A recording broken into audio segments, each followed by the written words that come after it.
Today is day 2 in New York City and our first full day. We are planning on making full use of our Go City Pass today and have planned a packed day, which includes a hop-on, hop-off bus, a visit to the US Intrepid Sea, Air and Space Museum. Can never get the full name. And hopefully Madame Tussaud later on. Yeah. For those of you that don't know us, I'm Lizzie and this is Laura, and we produce travel videos. Usually they're cruise related, but this summer we went to New York City. We started our morning, we actually got up for breakfast, which is a surprise to anybody that's subscribed to us usually. And we kind of walked through Hell's Kitchen area. We didn't really have a plan, we were just looking for anywhere to go and went into a diner that was called Skylight Diner, which was just like a classic diner, really. The menu was lots of eggs, waffles, pancakes. It had a really big breakfast menu. Yeah, enormous. And it was a big diner as well. There was a big menu in there. So I had a waffle with Nutella and bananas. It looked like dessert. It tasted like it too. It was probably a bit too sweet for that time of the morning. I had an omelette with mushrooms and onions and cheese in it, and it had potatoes with it. Like, too much to eat, really. Yeah, portion sizes were big, as you'd expect. We were given waters as soon as we sat down as well, and then ordered soft drinks to go with our breakfast. And service in there was good. It was quite a nice atmosphere in there, and as the name would suggest, it had like a massive skylight in the back area of it, so it was starting to get a little bit warm in there as well, actually, by the time we left. As we said, we had pre-purchased the Go City New York pass. There are a variety of different passes you can buy for New York, which include all the different attractions on. They just have some slight differences. We'd seen, thanks to our aunt, a offer on the pass. So it worked out about £196 each for the 3 days. Today we were going to try and get 3 of the attractions done. We had always decided that the first thing we were going to do was the hop-on, hop-off bus, because it would give us our bearings of New York City. Yeah, it's a favourite of ours on a cruise as well. When you're in port for a day, it's a great way to just get an idea of what a city has to offer. We headed up towards the M&M store, because that's where we needed to collect our bus tickets from. And it was sort of like the main starting point for the bus that we were using. The company of the bus that we got on was called the Big Bus. And there was quite a long queue when we got there. It looked massive and we thought, oh, we're going to be here a while. On our way to Times Square to the M&M store, we must have been stopped about 20 times by different bus companies trying to sell you their hop-on, hop-off buses. Yeah. So it's something you definitely don't need to pre-book before you go. They're offering offers constantly. Yeah, we did hear one saying that they get paid 50% commission, so they are obviously trying really hard to sell as many tickets as they can, so they'll do what they can to convince you to buy one. We were in the queue and there were loads of staff members that were walking down with machines, either selling the tickets to people who hadn't already got tickets, or in our case they scanned our pass and then we were issued a ticket. At that time we got given an offer of an upgrade for a second day of using the bus, which would be an extra $20, which we thought was actually a really good price. It was $80 if you hadn't got the pass to do the bus tour, so $20 for a second day would be good. And you didn't have to do it on a consecutive day. It could have been on any of the days you were in the city. The queue moved quite quickly, really. We were pleasantly surprised, and we got on the bus. They weren't actually letting anybody sit downstairs on the bus, so we'd just fill in the top deck and then fill in the next bus, because they said the air conditioning wasn't working properly and it was another warm day. We were again lucky with the seats we got as well. We had sort of the back area of the bus, and we ended up with a 2, a 1 and a 2 right at the edge, so it was great for the views and being able to see what was going on. I'm going to be wild here and say it's probably the best tour that we've ever had, because it constantly played music throughout which fitted in with where you were, loads of songs that you would associate with New York, and it was just great fun. Yeah, it was like quite cheesy, wasn't it? There were loads of jokes, and I don't know if it's because it was like written by an English speaking person, but like we got the humour, so we enjoyed it. Originally, we planned that we were going to get off at a certain stop. We were going to get off by in the financial district to go have a look at some of the things around there. And then we thought we'd get back on to get off at our final destination. However, we realised we'd got such good seats that we didn't want to lose them, and we were really enjoying the commentary. So we stayed on until it's the second but last stop, because the last one will be back at your starting point, which was at the US Intrepid Sea, Air and Space Museum. When we got off the bus, we just had a little walk along the front, along the river, and we sort of clocked where it is that you get on the boat tours that like circumnavigate Manhattan Island, which we're planning to do tomorrow. So make sure you subscribe to our channel so you don't miss that video. We then continued along and just sat outside for a soft drink, and it was an okay sort of environment. There was like a little splash pad for children to run there, but the drinks we bought were really expensive. Really expensive. Like, I think it was something like $7 or $8 for a can of soft drink, which I thought was a little bit over the top. And the seating was very limited. Yes, it wasn't very much. The museum itself was really easy to access. You do go through security. Again, the security were really friendly and they were laughing and joking with us as we went in. And then it's clearly set up that it gets busy there because there was quite a big queue barrier, but we just went straight to somebody working there, and really simply they scanned our pass and gave us our tickets. There are other things within the museum that you can pay additional costs for. Yeah, there were things like virtual reality experiences of like flying a fighter jet and various different things like that. And even if you purchased a ticket on the day, you would still have to pay extra for those things. And mine's was a little bit of a cruise ship. That there were photographers everywhere, so we just said a couple of times, no thank you, we don't want the photograph. We did attempt a couple, but we never managed to get a nice family photograph because always one of us was not looking in the correct place. The museum itself is on an aircraft carrier, which is just so impressive. Obviously we're used to being on big ships, on cruise ships, but you kind of, nothing prepares you for like the vastness of it, and it's just so solid. You don't feel like you're on ship, basically. No, but when we were on, I can't remember, I heard somebody mention that actually it's basically wedged into the sand on the base of the river, so it doesn't move at all anymore. And it is just enormous. There's also a space shuttle in there and a submarine that you can visit as part of that museum experience. They do also usually have Concorde there, but wasn't there on the day of our visit, so we weren't able to see that part. The Intrepid, for those of you that don't know, the Intrepid is a World War II vessel that was used mostly in the Pacific, and it's really famous because it survived 5 kamikaze attacks and a torpedo attack, so I think it's really revered in America as like, it's a hero basically. Yeah. And they did have some of the veterans that had been on board Intrepid and sailed on Intrepid at various points throughout the museum that would stop and talk to you and tell you about their experiences, which, you know, made that a little bit more special, didn't it? It's got loads of different exhibitions on the ship, and it sort of travels through time a little bit, so you can see different things from different times. There were some really interesting parts in it that was about women during the war, and then it would have artifacts such as, I really enjoyed, there was a bag which had, the sailor had listed all the ports they'd been to, and I could just imagine that that's the type of thing that you'd do if you worked on a cruise ship as well, that you'd list where you'd been. After exploring the main aircraft carrier area, we went up to was a good amount of time.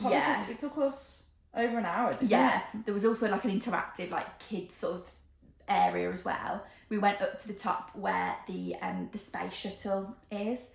Now, I thought this was a little bit of a con because the space shuttle actually had never been to space. It was called Enterprise, and it was the first one designed in that manner, and they kind of used it as like a test model. It was prototype. Yeah, that's the word. It was a prototype, and then they used that model to base the space shuttles off that did actually make it into space. So it's not a real space shuttle. In there was a virtual reality thing that you could pay extra for. Yeah. And there was just some other museum artifacts, etc. It was quite interesting looking at the I don't know what they're called, the pods that leave the spaceships. Yeah. How small How they small are. they are. Terrifying. And Then the final part of the museum that we visited. Oh, actually, before we went to the final part, we were really hungry. oh yeah, we were. So we were like, we need to eat something. So we had lunch on a aircraft carrier. We just had like a flatbread. Yeah, Which was a pizza, it was basically. essentially a pizza. It was quite nice. Yeah. Quite nice, but just needed to eat something quickly. So then we went and queued up for Growler, which is the submarine that is there. I believe it or not, it's actually the third submarine that we've been on. We're professional submarine visitors now. We've been on a submarine in San Francisco previously. And we went on a submarine in Cherbourg. And then now we went on the one in New York City. So Growler was really interesting to walk around. Yeah. Before getting on, you had to do like a test. You had to prove that you'd be able to move around the submarine. There was like a cutout of what the doors are shaped like on there, and they made you go through that to demonstrate you could do it once you're in there. And it did probably take just over half an hour to get through the queue. It did say an hour, but then we realised that actually part of the queue system had been cut out. So it obviously gets really busy, and they can obviously only have so many people on at a time because of the space on it isn't, as you would imagine, very big. Yeah. So you go through like a museum area first with a bit of history and a bit of updates, and then they let you actually onto the submarine in batches. Now the submarine you could feel was in the water, you could feel it moving. And if you don't like confined spaces, I wouldn't recommend it. No. It was really interesting as always to see like the living conditions on board. I would dread to think what it is like to live on board. I couldn't do it. Yeah. We spent longer there than we anticipated that we would. We thought we'd probably only be there for a couple of hours, but actually I think it was getting on towards 4 hours, I think. And we left after the museum had shut, which we were very sad about because it meant the gift shop wasn't open anymore. But yeah, definitely recommend it if you're in the area, and you could probably make a full day of it. Then we headed back to the hotel. We just did another like quick change, jumped in the shower. This is normally the point on any other holiday where we'd probably have a little nap, but we just didn't. Didn't want to waste any time. We can also totally see why people don't bother getting changed in New York, but because it was hot, we just felt like we needed to. Yeah. So we popped back out and actually did something that we could do in the UK, but it was a different experience to what we'd have here. We headed into Madame Tussauds, which was really, really good. We were so surprised by it. Now, if we hadn't had the Go City Pass, we probably wouldn't have done this. We did the classic, making sure we were getting our money's worth out of the pass thing, but we're so glad we did. Once again, the Go City Pass was really easy to use. We just went up to the desk and she scanned the passes, and actually we got a really good ticket with it. It wasn't the bare minimum ticket. You got admission, then you got your ticket to the Marvel 4D and a new attraction that they've got there, which was a clown thing. Yeah, like a clown shooting game. So we headed in, and the first room you walk into is sort of set up like a nightclub with various different people in there, and there's a bar in there, which Lizzie bought the most expensive bottle of water she's ever purchased from. But it was needed. Yeah, and then like we continued through the rooms. There were loads of different areas. So there was a section that was all set up based on Broadway, with different musical scenes. Yeah, and it was really interactive. You could do like there was like a costume dress up part with the mirror where you emailed yourself a photo as a member of Cats. Yeah, always wanted to be in a musical. There was like a TV studio type of room. Obviously, because we were in America, there were a few people that we didn't know who they were because they're not on television here.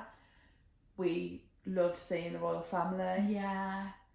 And there was like all of the past presidents in there. We had great fun sitting at the desk in the Oval Office. So it was really interactive. There were loads of different things you could join in with. There was a catwalk area as well. Which there was a boy having great fun on. Yeah.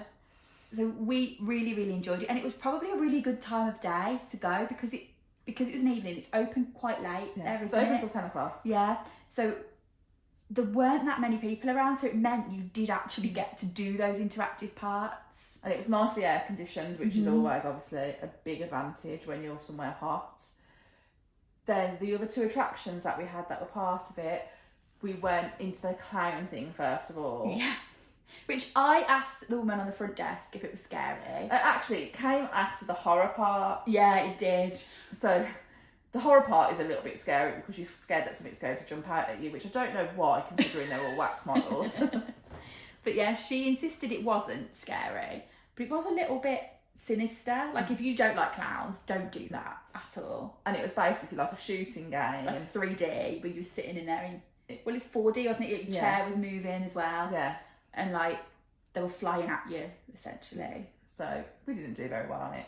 I did better than you. Only one place. And our mum came last out of everybody in the room. So at least we didn't come last. And then there was also the Marvel 4D movie part, which was like basically like you're being attacked. That is what it was like. Overall, Madame Tussaud absolutely exceeded our expectations. We were sort of just going there because we could on the pass. Yeah. But we would really, really recommend it, and go if you go to New York. Really enjoyed ourselves. And then after this again, we were just shattered. I think we'd done well over 20,000 steps. So decided to head back towards the hotel and just stop for like fast food on the way. We went into Chick-fil-A. The guy behind the counter just could not understand us. Really struggled, didn't we, with placing the order, and ended up just having to say the numbers off the menu. And the food was fine. I'm still upset. Oh yeah, I forgot you ordered that wrap. I ordered a wrap. I didn't realise the wrap was going to be cold. I thought it would have hot chicken inside it, but it didn't. It was cold chicken. So that's just a bit of advice if you go to Chick-fil-A and you want something hot, don't order the wrap. Yeah. And then we headed back to the hotel and ready for another full night's sleep because we were shattered again. We were disturbed a few times in the night this time because our room is right by the lifts. Yeah, so there were like sort of two sets of lifts, and our room was bang in the middle. So that every time a lift came onto our floor, you could hear the beep. Every time somebody got out of a lift, you could hear them chatting. Every time someone was waiting for a lift, you could hear them chatting. They would stand right by our door, which was a bit annoying. Got woke up about 2:00 in the morning by some people that had obviously come back from a very enjoyable night out. They were just talking, to be honest. They weren't particularly loud, but it was just where our room was situated. Yeah. So we didn't have as good a night's sleep as the night before, but still good. Yeah. Overall, we really enjoyed our day. It was quite a full-on busy day. Lots of walking and another really nice sunny day as well. Our feet are starting to take a bit of a battering, even though we all made sure we've got really comfortable shoes with us. Yeah. The pavements of New York are hard work. We found the Go City Pass an absolute godsend. Yeah. As we said, without it, we wouldn't have gone to Madame Tussauds. And we just felt like if we didn't have a pass, it probably would have put us off going to as many places because paying for everything individually. Yeah, you're just thinking a little bit more about it, aren't you? Works out a lot more. So in total today, we've spent $170 on the attractions, which works out about £136. 36 British pounds. So you can see we're already on our way to making the most of it, and we've got lots of things planned for tomorrow. So for tomorrow, we've got planned a trip to the Empire State Building, which, you know, is a classic. I think you've got to do it if you're in New York City for the first time. And then a boat trip, which is like takes you around Manhattan Island. We're really excited for it. Thanks for watching. Don't forget to give this video a like, and if you've got any questions about anything we've talked about, drop them down in the comments below. Make sure you subscribe to our channel, and you can also follow us on social media. We're Sisters on the Seas.